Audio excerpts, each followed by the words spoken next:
Más de 900 personas aparecieron muertas por ingerir cianuro en Youngstown, el campamento que habían levantado en Guyana. La pregunta es si las 913 personas que aparecieron muertas en Youngstown ingirieron cianuro por voluntad propia o si no tuvieron otra opción más que morir por las malas y disparatadas decisiones que había tomado su líder, el carismático Jim Jones. El triste final de los seguidores de la Iglesia del Templo del Pueblo fue una verdadera conmoción para la opinión pública de Estados Unidos y estableció un récord trágico de muertes simultáneas que permaneció vigente hasta el 2001. El desencadenante fue la visita del congresista estadounidense Leo Ryan, junto a una comitiva conformada por periodistas, 3 de ellos de la cadena NBC, un desertor de la congregación, el diplomático Richard Dyer, de la Embajada de Estados Unidos en Guyana, y 11 familiares de miembros del grupo de fieles de Jones que estaban preocupados por sus seres queridos.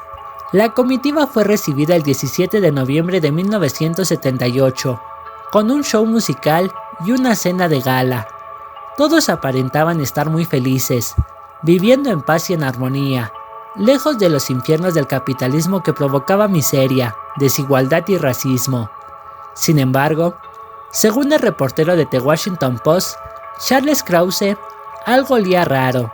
En la recepción todo estaba bien, pero cuando me alejé un poco se me acercaron 2 o 3 personas para preguntarme qué quería, de un modo intimidatorio, y no me permitieron inspeccionar el lugar, declaró en el episodio dedicado a Youngstown The Final Report, el programa documental de History Channel.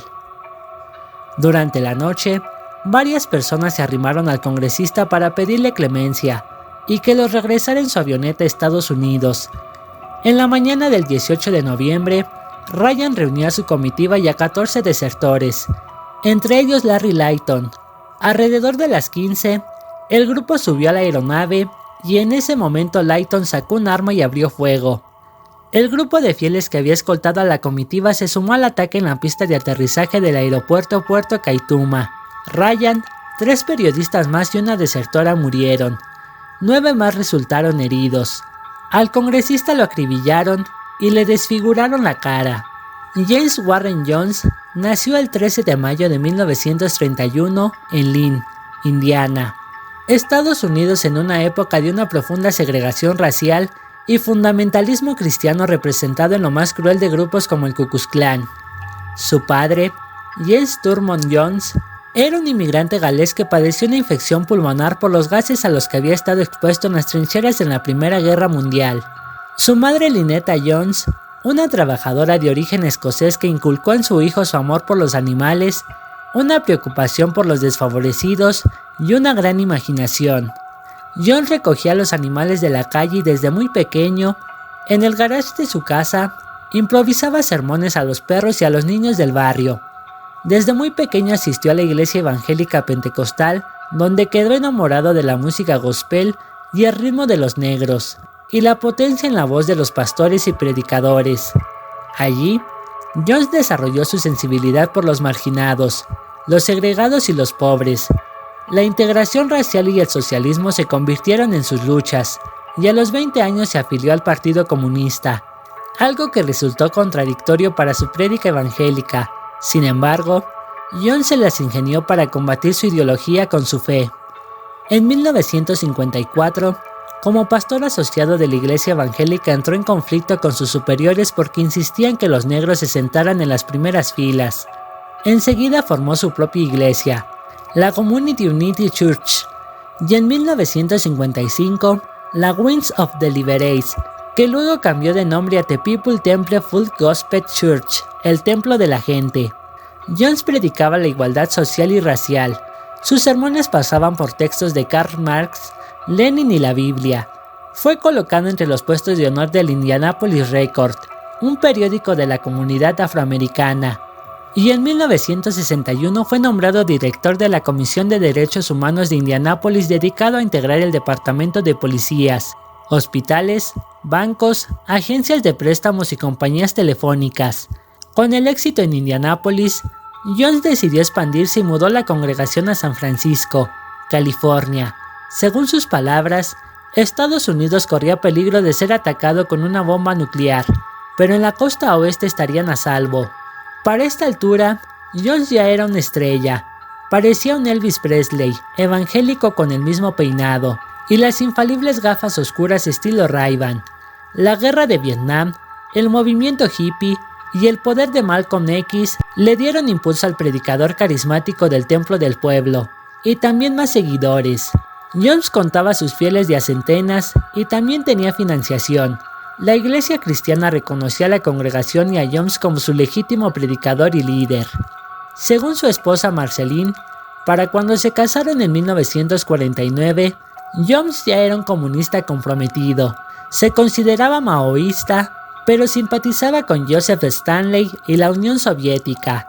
Hablaba su ideología como socialismo religioso o socialismo apostólico. Posteriormente, el socialismo llega a ser en su ideología Dios Todopoderoso, el socialismo. En 1959 tuvo a su hijo Stephen Handy Jones, pero después adoptó otros niños de diversas etnias y ascendencias para poder referirse a ellos como su familia arcoíris.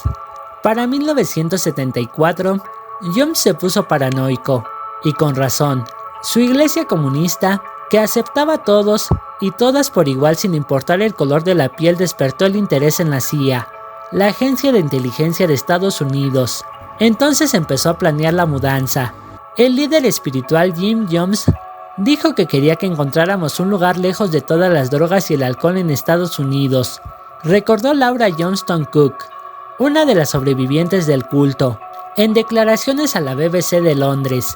A 45 años de la masacre, Jones encontró a Guyana en el lugar ideal, un país relativamente pequeño, en la costa noroeste de América del Sur, ex colonia de Holanda y de Gran Bretaña que habían conseguido su independencia en 1970, y muy cercana a Venezuela.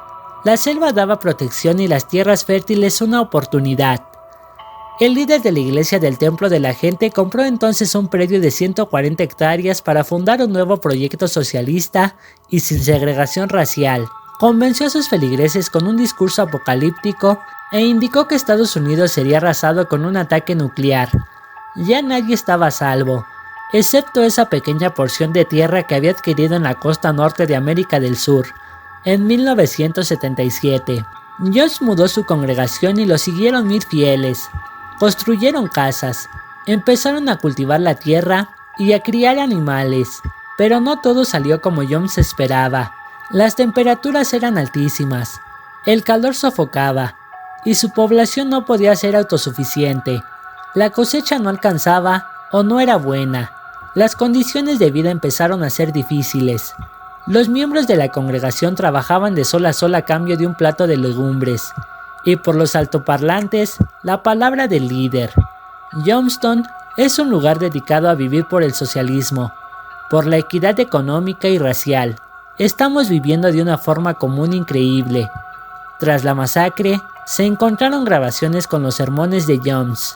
Entre otros rituales que tenía la congregación, existía uno que era diferente a los demás, en los que se realizaban simulacros de suicidios masivos para medir la lealtad de cada miembro.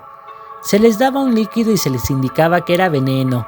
Había que ingerirlo sin dudar, y el que no lo hacía era obligado a beber a punta de pistola.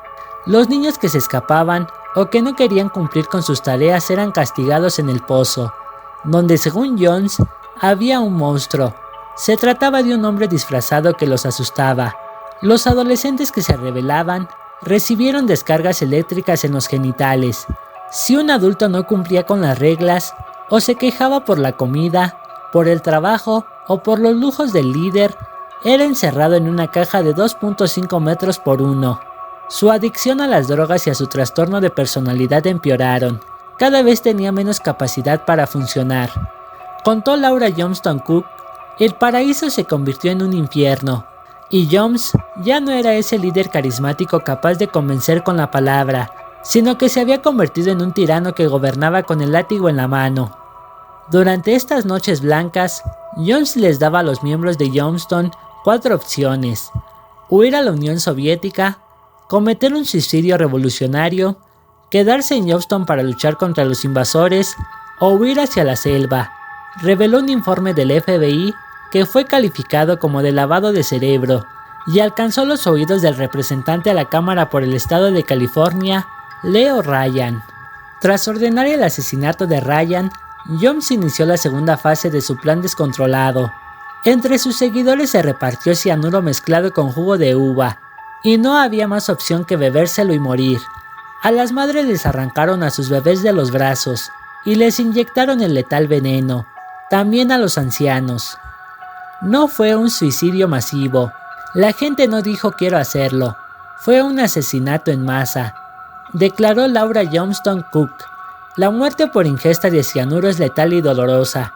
Cuando la gente empezó a escuchar los gritos de dolor que llegaban desde el edificio principal de Johnston, intentó escapar, pero ya estaba todo orquestado y los habrían obligado a permanecer y a ingerir el veneno.